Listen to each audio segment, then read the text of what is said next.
Hi guys, welcome to Intro to Culinary Arts, our classroom policies.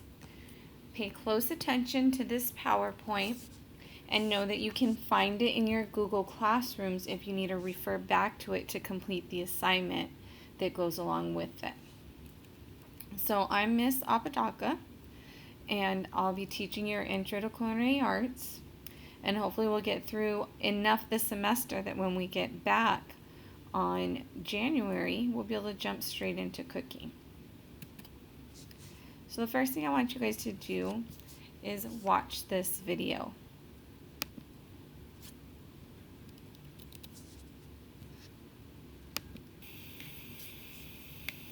And I'd like to read this to you, if I can do it without tearing up.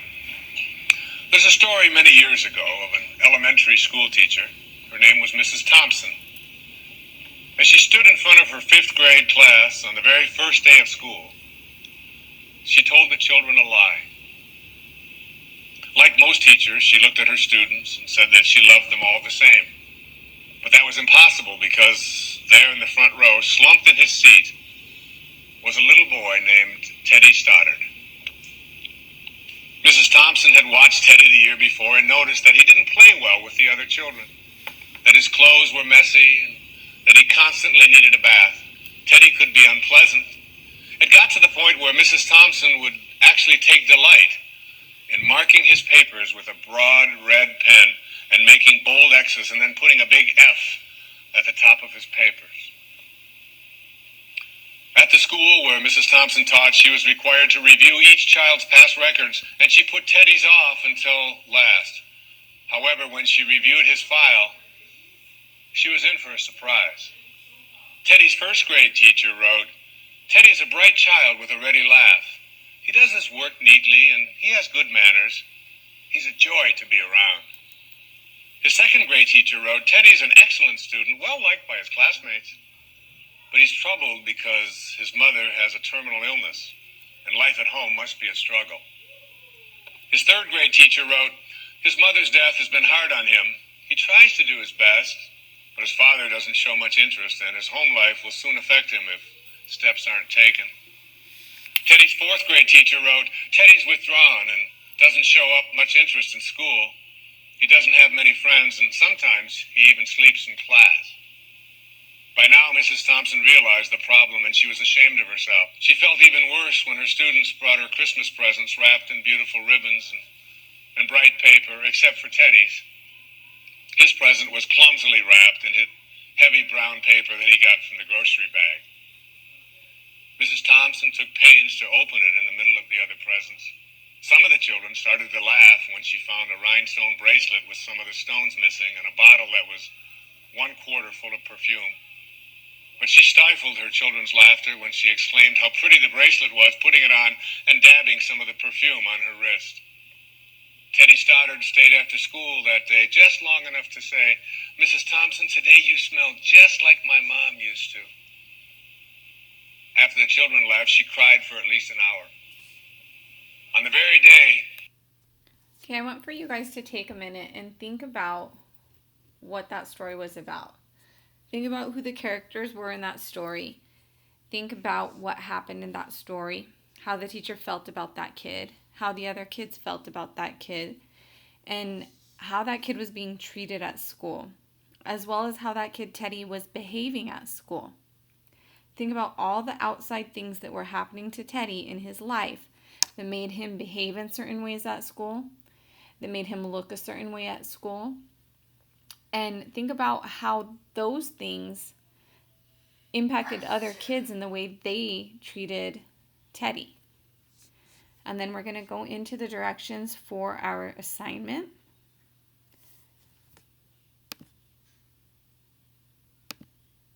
Okay, so we're going to do a group assignment. You guys are going to be broken up into breakout rooms. And once you are in your breakout room, which I'll put you in just a minute, you're going to only see the people who I put you in a group with. Once you're in that breakout room, you guys are going to assign yourselves roles. You're going to assign your roles alphabetically by what your first name is. So for example, if the people when you're in your group were named Bailey, Gerald, Jack, Megan, and Ryan, this is the order that you guys would put yourselves in. Bailey would be person 1, Gerald would be person 2, Jack person 3, Megan person 4, and Ryan person 5. Person 1, your responsibility in your group is to create a Google slide that you're going to just open up another window for, and you're going to put all the questions and answers on the next slide into that Google slide. Once you put those questions in, person 2 is going to know that your responsibility is to share out your group's question and answer. All the other members, including person 1 and 2, what all of you guys are going to do is look at this list of questions. You're all going to talk about the answers, and as a group, you are going to come up with an answer for each of the questions. Everyone needs to participate. If you're kind of stuck or you're kind of shy, you need to at least say things like, yes, I agree with what everyone else wants for answer number 1. Or, yes, that's a good idea. Let's put that answer down. But you have to participate on some level in order to get your points for this. Person number 2, you're not going to share out all of your questions. You and your team are going to answer all the questions on your slide, but when I call on your group, you're only going to share out the question that I tell you to share out about. Okay, so what are the questions that we're going to answer? You can do a Google Doc or a Google slide, either one. Right here I said Google Doc, but I don't mind if you do a slide because that might be easier. Your questions that you're going to talk about as a group and write answers to as a group are: what happened to Teddy's mother? How did the kids at school treat Teddy? How did the teacher treat Teddy? How did Teddy behave at school? How did Teddy's dad treat him? How did the teacher find out the truth about Teddy? And how did the teacher feel after learning the truth about Teddy? Okay, so I'm going to break you guys up into your groups now, and you guys are going to go ahead and work on this. I'll give you guys a couple of minutes to work in groups, and then we'll come back together and we'll all share out our questions. Okay, so after hearing everybody's answers to those questions, after thinking harder about the story about Teddy, I want you guys to understand why that's one of my most important classroom policies, is that we don't know anyone's story. And so it's very important that we be kind, welcoming, patient, and respectful to each and every person in our classroom. You don't know what the person next to you has been through, what they're going through. And it's really important that we don't make things harder on them. It's really important we don't add to the hard stuff or mean stuff in their life. So we need to always be kind with our words and with our actions. And that's going to be our most important classroom policy for the whole entire school year. Attendance. I will take attendance while you guys are in waiting room. I will usually put a video into the meeting so that as you guys are entered or admitted to the meeting, you can watch a short video while I finish taking attendance. Very, very important that you guys chat me if I don't have my share screen on, which I've done several times already last week. So you can unmute and just shout out and say, Miss, you're not screen sharing, or you can send me a chat and tell me that I don't have screen share on. Do that as soon as you notice once you're admitted into the meeting. If you hear a video playing and the screen's dark and you don't see anything, that means I forgot to put screen share. So please let me know about that so we can fix it. Another thing during attendance, while you're in the waiting room, your chat in the waiting room is very, very important. So I need for everyone to make sure that they understand how to find the chat while you're in the waiting room. I need you to find chat and keep chat open while you're in the waiting room so you can see any messages that I send you. Sometimes I'll ask you to get things ready before I admit you into class, or I'll ask you to do something the second you get into class while I'm still doing attendance. And that's just like when your teachers tell you first thing when you get into class to get certain things ready out of your backpack, or to start on like a bell work question. Tardies and absences will count against you just like regular school. You have to show up to your Zooms. Those are your live class times. It's just like being present at school in the classroom. If you're tardy, you need to have a reason for being tardy. And our reasons are going to be a little bit different now that we're working from home. So your reason might be, well, I had to help my grandma make breakfast, or I was helping my mom with my little sister. But you have to have a reason nonetheless. So if you're tardy, you need to communicate with your teachers. Send us a chat message that says, sorry, I'm late. I was doing this. Most of the time, it's not going to be something that counts against you unless you're like just tardy all the time because you're sleeping late or something. You guys will be fine, but you have to communicate with your teacher, send a chat, and let us know why you are tardy. Absences. You guys need to get a hold of your teachers if you're absent so you can catch up with the work. Let your teachers know, I couldn't make it to class, so what work do I need to do in order to make up my grade for that? What do I need to know? What do I need to watch? What do I need to read? Another part of attendance is leaving early. If you leave your Zoom early, that's the same as ditching or walking out of your classes. Yes, things are going to come up because we're doing school from home, but you have to communicate with your teachers. Chat your teacher, let them know your valid reason for having to leave early, and then more than likely you're excused for leaving early. But you can't just get out of the meeting without talking to your teacher, or that's going to count as ditching for you. So communication is your biggest thing here.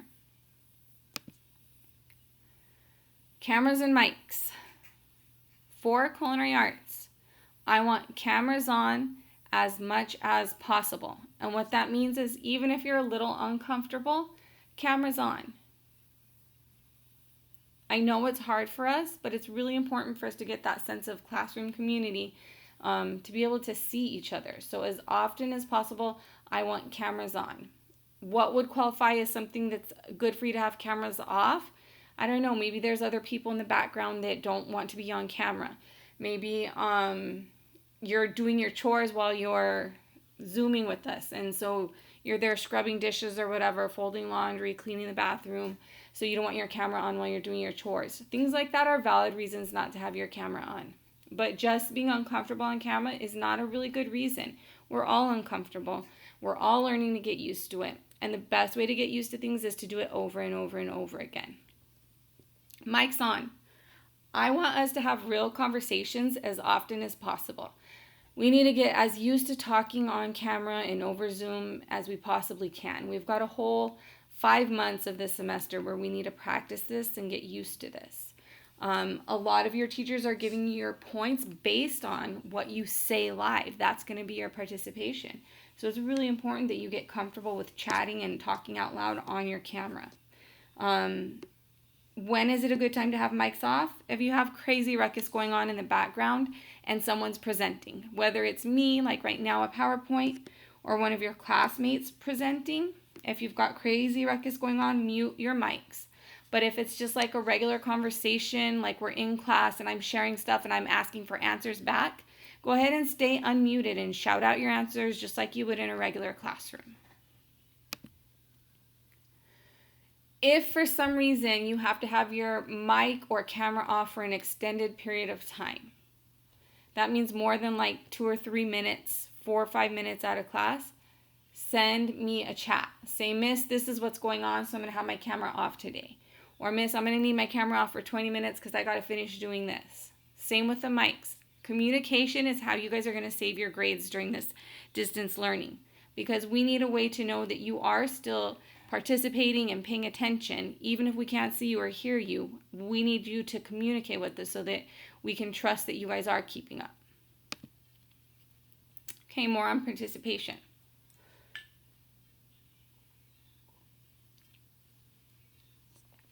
So your camera and your mic are your number one tools for participation.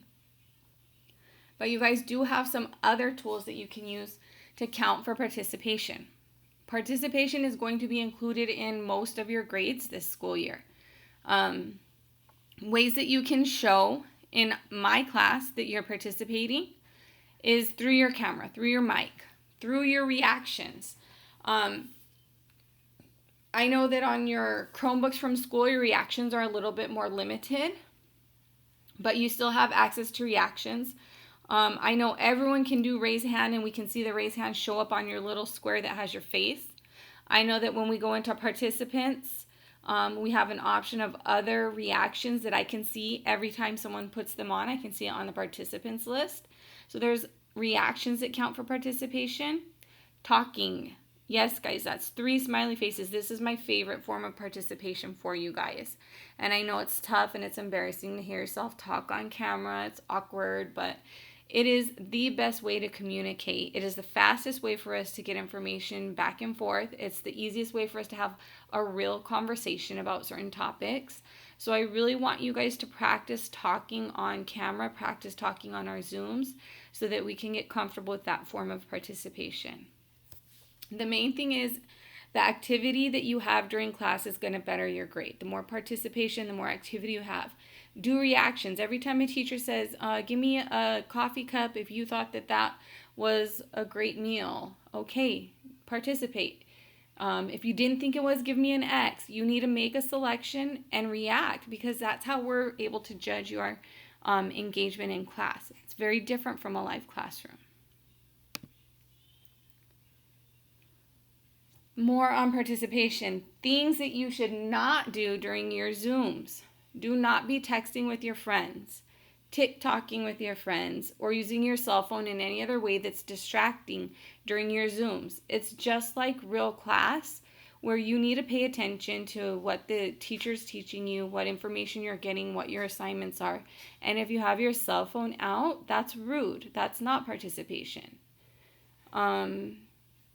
Another thing that's a no-no during Zoom time is chatting or messaging privately with classmates. Teachers have the option to limit your chatting abilities through Zoom. Don't make it where we have to. Just don't be rude to teachers. Don't be doing things that are inappropriate or rude. Using reactions that teachers can't see, that's also a no-no during Zooms. I know that some of the computers out there, or some programs that you guys have, you can do certain reactions and the teacher can't see those reactions show up. Only other classmates can. Just remember, everything you do online is documented. It never gets erased. So if you're chatting during a class and a teacher's like, man, this kid was super distracted, I wonder why. There's ways that we can pull up on the program and see what was really going on. And it could be something as minor as you were joking with a friend, or it could be something as major as sending inappropriate language or pictures while you're in a Zoom with your classmates. And then once we start pulling up stuff like that, you guys can get into real trouble. So just make sure you're being appropriate. Make sure you're not doing anything that you shouldn't be doing during school time. Going to the bathroom, etc., getting a drink, getting a snack, whatever it is. For my class, just make it brief. You do not have to notify me. You don't have to send me a chat or ask me permission. If you have to get up and get a drink, if you have to get up and go to the bathroom, grab a snack, just do it. Just be brief about it. Same thing with eating. I don't care if you guys are eating on camera. Our days are crazy, and that might be what time your food's ready and you're in the middle of a Zoom with me. I don't mind. Just eat on camera. It's fine. If you're going to turn your camera off because you're embarrassed to be eating on camera, send me a Zoom that says, hey, my mom just made me lunch. I'm going to turn my camera off so I can eat, but I'm still here. But you have to communicate. The only thing I don't want you communicating is the real brief off camera. If you're going to run to the bathroom, run to get a drink, whatever. I don't need you guys to tell me that. You don't need my permission. You guys handle your stuff. Due dates for assignments. So these first few weeks, there's no penalty for late assignments. After 3 weeks, so we just finished week 1, we have 2 more weeks, you're going to have half points for late work, unless you talk with me before it's late. So 2 more weeks, and then everything that comes in late past the due date on Google Classroom will only be for half points. If you talk to me ahead of time and say, hey, look, I've got these other 3 book reports I got to do, and so I know I'm not going to get to this. Can I have 2 extra days to do it? Okay, yeah, cool, but talk to me first. Otherwise, I'm not going to go back on the half points. You're going to just take the half points because you didn't communicate with me. Your Google Classroom grades should be pretty accurate, but they are not official. Your official grades will be found on Infinite Campus. So you have to log in to the Sylvandale Franklin McKinley School District Infinite Campus, and that's where you're going to find your official grades, the ones that are going to show up on your report card. Dress code. No red anything, no blue anything.